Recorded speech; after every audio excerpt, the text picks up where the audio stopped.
السلام عليكم ورحمة الله وبركاته. صحة رمضانكم. اليوم نحكي لكم على الفرق ما بين الناموس القوري والناموس الجزائري.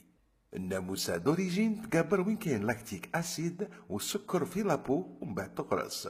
هاوليك ليكزومبل تاع الناموسة القورية.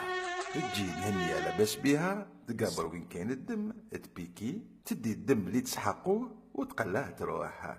الحكة فيها إلا غالب. والآن نشوفوا الناموسة الجزائرية غير تلحق بسم الله.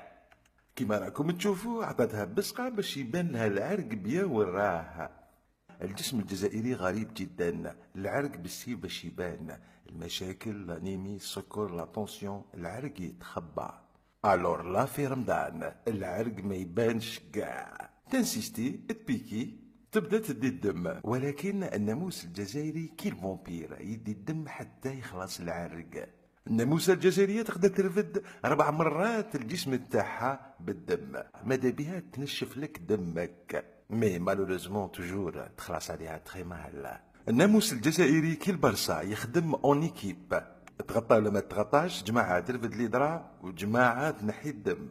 الناموسة نورمال كي تقرصك هاي كيفاش تخلص عليك. اما الناموسة الجزائرية تالمو ما تفيريش مليح، تقرص من كل جهة، تقول دير فيها سكارة سبحان الله، وشوفوا الحبة كيفاش تولي. واش راح دير؟ هذا هو الناموس الجزائري. ما عندنا غير نحكو ونخلوها لربي، وبيان سور نكترو لي باستي.